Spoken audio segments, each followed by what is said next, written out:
কারণ আমি এর আগে অনেক জায়গায় অনেক গল্পে পড়েছি কোনো বড়লোক মেয়েকে অপমান করলে তারা প্রতিশোধ না নিয়ে ছাড়ে না। আর যদি তাদের কপাল খারাপ হওয়ার ফলে সেই মেয়েদের কোম্পানিতে চাকরি নেওয়া যায় তাহলে তারা প্রথমে চাকরি দেয়, কিন্তু পরে প্রতিশোধ নেওয়ার জন্য এত কাজ দেয়। সেই কাজগুলো সময় মতো এবং সঠিকভাবে করতে না পারলে অপমান অত্যাচার করতে পিছু পা হয় না। আমাকে যেহেতু ম্যাডাম প্রথম দিনই এত কাজ দিয়েছে আর আমি সব কাজ সময় মতো করতে পারিনি, তাই আমি ভেবেই নিয়েছি ম্যাডাম আমাকে এখন অপমান করবে। সেই সব ভেবে আমি কাঁপতে কাঁপতে ম্যাডাম এর রুমের দরজায় গিয়ে নক করে বললাম, ম্যাডাম আসবো আমি? হ্যাঁ, আসুন।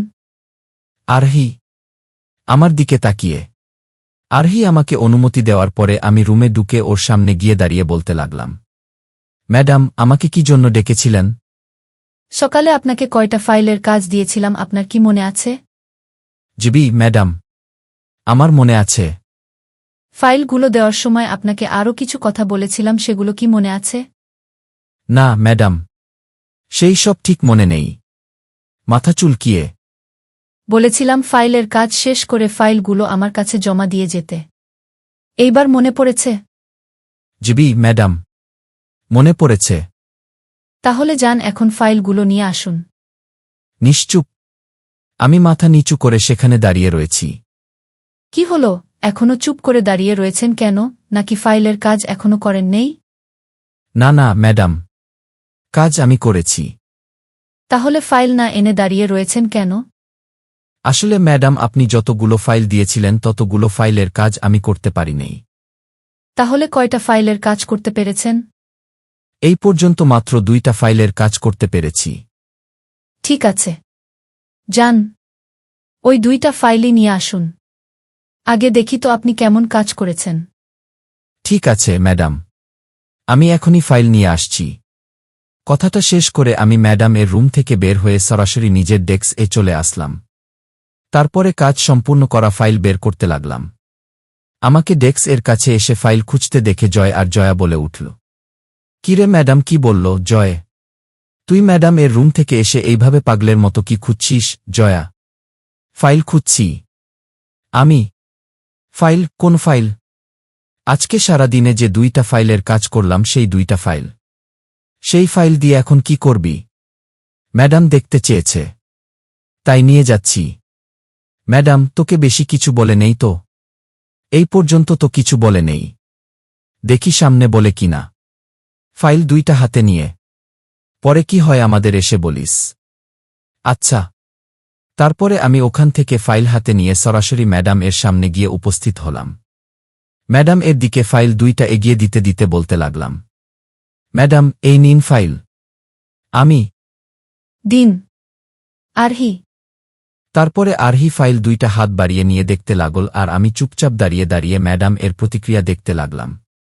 সেই সাথে ফাইলগুলো দেখার পরে ম্যাডাম কি বলে সেই সব শোনার জন্য অপেক্ষা করতে লাগলাম।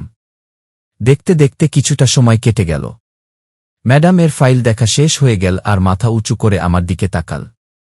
ম্যাডাম এর এই রূপ তাকানো দেখে আমি ভয় পেয়ে গেলাম, যার কারণে আমার কপালে বিন্দু বিন্দু ঘাম জমতে শুরু করে দিল।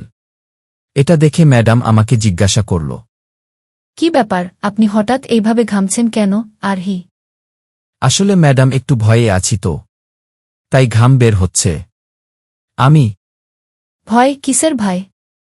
জীবনের প্রথম এইসব কাজ করলাম, কেমন হয়েছে না হয়েছে সেই সব তো জানি না, তাই ভয় হচ্ছে। এত ভয় পাওয়ার কিছু হয় নেই। আপনি যেসব কাজ করেছেন সেই সব কাজ ভালো মতোই করেছেন। তার মানে আমার কাজে কোনো ভুল হয় নাই? না, হয় নেই। বাঁচলাম।